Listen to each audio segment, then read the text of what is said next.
नमस्कार दोस्तों, study Galaxy के यूट्यूब चैनल पे मैं आपका स्वागत करता हूं। दोस्तों, आज के इस वीडियो में हम करेंगे फाइंड द एरर से रिलेटेड प्रीवियस ईयर क्वेश्चंस जो कि पूछे गए हैं कॉम्पिटिटिव एग्जाम्स में। तो चलिए बिना किसी देरी के शुरू करते हैं आज का वीडियो। ये है प्रैक्टिस सेट नंबर 10। इससे पहले मैंने 9 प्रैक्टिस सेट कराए हैं फाइंड द एरर से रिलेटेड। तो अगर आपने वो प्रैक्टिस सेट नहीं किए हैं तो चैनल की प्लेलिस्ट में जाकर उन प्रैक्टिस सेट्स को आप कर सकते हो। तो चलिए शुरू करते हैं। तो यहाँ पर पहला सेंटेंस है, Sudha had been at school but she did learn nothing there. यहाँ पर ये कह रहा है कि सुधा स्कूल गई थी लेकिन उसने वहाँ कुछ भी नहीं सीखा। तो इस सेंटेंस में गलती है, गलती को ढूंढने का प्रयास कीजिए वीडियो को पॉज करके। तो यहाँ पर गलती है डिड की। यहाँ पर डिड का यूज़ नहीं होगा क्योंकि यहाँ पर डिड के बाद क्या आया है, लर्नड आया है। ठीक है, तो ये लर्नड क्या है, ये पास्ट फॉर्म है लर्न की। ये लर्न की पास्ट फॉर्म है और डिड भी पास्ट फॉर्म को दिखा रहा है, जो कि गलत है। हम इस तरीके से सेंटेंस में डिड का यूज़ नहीं कर सकते कि पहले डिड करें, डिड यूज़ करें और उसके बाद हमने सेकंड फॉर्म भी यूज़ कर दी। या तो हम डिड का यूज़ करेंगे या फिर सेकंड फॉर्म का यूज़ करेंगे पास्ट को शो करने के लिए। तो इस तरह के दो वर्ड्स पास्ट को शो नहीं कर सकते। तो सही सेंटेंस होगा, Sudha had been at school but she learned nothing there. अगला सेंटेंस है, we have carefully considered the importance of issues raised in the report. यहाँ पर ये कह रहा है कि हमने रिपोर्ट में उठाए गए मुद्दों के महत्व पर सावधानीपूर्वक विचार किया है। तो वीडियो को पॉज करके इस सेंटेंस की गलती को पहचानने का प्रयास कीजिए। तो यहाँ सेंटेंस में गलती है, इंपॉर्टेंस ऑफ के बाद यूज़ होगा दी का। तो सही सेंटेंस बनेगा, we have carefully considered the importance of the issues raised in the report. यहाँ पर दी क्यों आया है, क्योंकि स्पेसिफिक इश्यूज़ की बात हो रही है। तो इश्यूज़ जो हैं वो स्पेसिफिक हैं। कौन से इश्यूज़, जिनको रेज़ किया गया है रिपोर्ट के अंदर। तो यहाँ पर इश्यूज़ को हमें स्पेसिफिक बनाना पड़ेगा और स्पेसिफिक बनाने के लिए हमें यहाँ पर आर्टिकल दी का यूज़ करना पड़ेगा। तो सही sentence, we have carefully considered the importance of the issues raised in the report. अगला सेंटेंस है, you must not missed that meeting as it is extremely important. यहाँ पर कह रहा है तुम्हें उस बैठक को नहीं छोड़ना चाहिए था क्योंकि वह अत्यंत महत्वपूर्ण है। तो इस सेंटेंस में गलती कहाँ पर है, ढूंढने का प्रयास कीजिए वीडियो को पॉज करके। तो इस सेंटेंस में गलती है मिस्ड के साथ। यहाँ पर ईडी का यूज़ नहीं होगा क्योंकि मस्ट क्या है, एक मॉडल वर्ब है और मॉडल वर्ब के साथ हमेशा वर्ब की प्रेजेंट फॉर्म यूज़ की जाती है। क्योंकि यहाँ पर मस्ट है इसलिए यहाँ पर मस्ट के बाद जो वर्ब आएगी वो प्रेजेंट फॉर्म में ही आएगी। तो सही सेंटेंस होगा, you must not miss that meeting as it is extremely important. अगला सेंटेंस है, Raju can not walk much then 2 miles at a stretch. तो यहाँ पर गलती को ढूंढने का प्रयास कीजिए। तो इस सेंटेंस में कह रहा है कि राजू एक बार में 2 मील से ज़्यादा नहीं चल सकता। तो यहाँ पर मच की जगह क्या आएगा, मोर आएगा। मोर क्यों आएगा, क्योंकि यहाँ पर देन का यूज़ हुआ है और देन क्या है, एक कंपेरेटिव डिग्री के साथ यूज़ किया जाता है। तो देन से पहले हमेशा एक कंपेरेटिव डिग्री आएगी जो कि मोर है। तो देन से पहले हमें कंपेरेटिव डिग्री का यूज़ करना है जिससे कि सेंटेंस सही हो जाएगा, Raju can not walk more than 2 miles at a stretch. अगला सेंटेंस है, due to his health problem Mani retired from the service last year. तो यहाँ पर ये कह रहा है कि अपने स्वास्थ्य की समस्या के कारण मणि ने पिछले साल सेवा से रिटायरमेंट ले ली। तो इस सेंटेंस में गलती को ढूंढने का प्रयास कीजिए। तो यहाँ पर गलती है ड्यू टू की। देखिए, सेंटेंस की शुरुआत में कभी भी ड्यू टू का यूज़ नहीं किया जाता अगर हम किसी कारण की बात कर रहे हैं। हमेशा या तो ओविंग टू का यूज़ करेंगे, ओविंग टू, या फिर बिकॉज ऑफ का यूज़ होगा।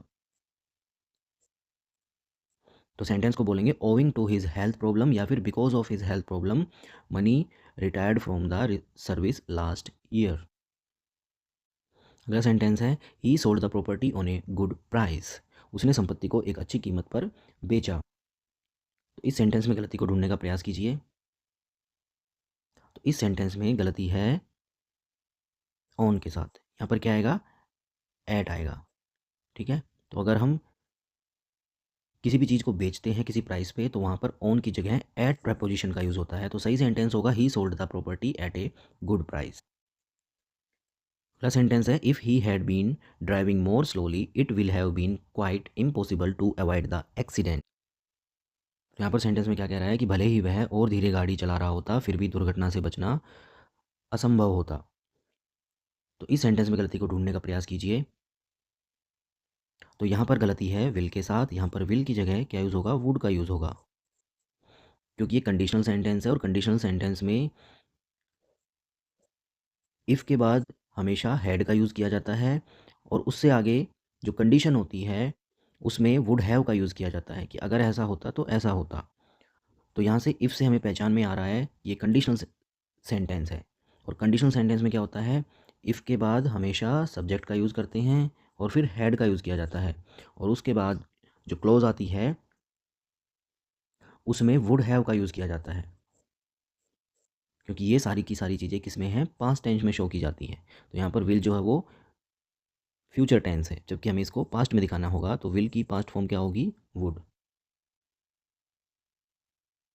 अगला सेंटेंस है, would you please stop from smoking while the ceremony is in progress. तो यहाँ पर ये क्या कह रहा है कि क्या आप कृपया समारोह के दौरान धूम्रपान करना बंद कर सकते हैं। तो सेंटेंस में गलती को पहचानने की कोशिश कीजिए। तो यहाँ पर गलती है फ्रॉम की, यहाँ पर फ्रॉम का यूज़ नहीं होगा।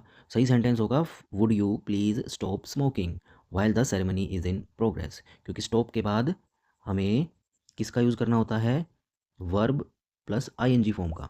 स्टॉप के बाद कभी भी फ्रॉम का यूज़ नहीं किया जाता। उसके तुरंत बाद हमें किसका यूज़ करना है, वर्ब आईएनजी फॉर्म का। अगला सेंटेंस है, he neither gave satisfaction as a cook nor as a chauffeur.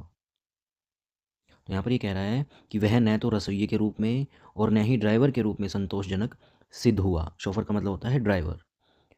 तो इस सेंटेंस की गलती को पहचानने का प्रयास कीजिए।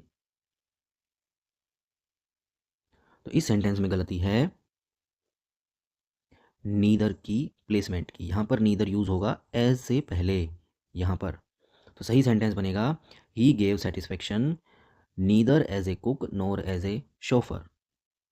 तो यहाँ पर ये करेक्ट सेंटेंस है, he gave satisfaction neither as a cook nor as a chauffeur. ऐसा क्यों हुआ, ऐसा इसलिए हुआ क्योंकि नीदर नॉर का जो सेंटेंस होता है वहाँ पर नीदर के बाद जो फ्रेज़ है वही नोर के बाद फ्रेज़ आती है, या वर्ब आती है, या कोई सब्जेक्ट आता है। यानी कि नीदर के बाद अगर सब्जेक्ट है तो नोर के बाद भी सब्जेक्ट आएगा। नीदर के बाद अगर ऑब्जेक्ट है तो नोर के बाद भी क्या आएगा, ऑब्जेक्ट आएगा। और नीदर के बाद अगर कोई फ्रेज़ है तो वहाँ पर भी नोर के बाद कोई ना कोई फ्रेज़ मिलेगी आपको।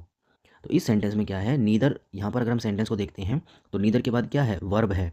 और इस पूरे सेंटेंस में एक ही वर्ब है, गिव या फिर गेव। लेकिन बाद में हम देखते हैं कि नोर के बाद एक फ्रेज़ का यूज़ हुआ है एज के साथ, एज ए। तो यहाँ पर नीदर के बाद भी फ्रेज़ का ही यूज़ होना चाहिए। तो यहाँ पर दो फ्रेज़ है, एज ए कुक और एज ए शोफर। तो यहाँ पर ये क्या कहना चाह रहा है कि वह न तो रसोइये के रूप में और न ही ड्राइवर के रूप में। तो इसलिए सही सेंटेंस होगा नीदर एज ए कुक और नोर एज ए शोफर।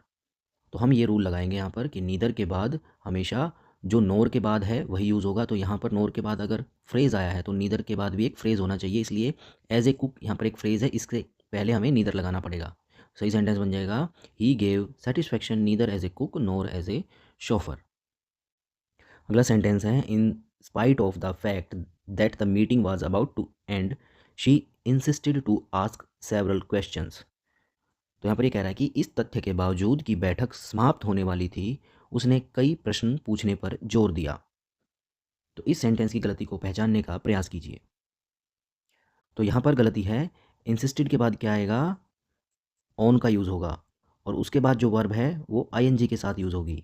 तो सही सेंटेंस होगा, in spite of the fact that the meeting was about to end she insisted on asking several questions. क्योंकि इंसिस्टेड के बाद हमेशा ऑन का यूज़ होता है और उसके बाद वर्ब आईएनजी फॉर्म में आती है। तो दोस्तों, आपको ये वीडियो कैसा लगा? अगर आपको वीडियो पसंद आया तो इस वीडियो को लाइक और शेयर जरूर कीजिएगा और हमारे चैनल को सब्सक्राइब भी कीजिएगा, ताकि इस तरह के वीडियोज़ आप तक पहुँचते रहें। मिलते हैं अगले वीडियो में, तब तक के लिए जय हिंद।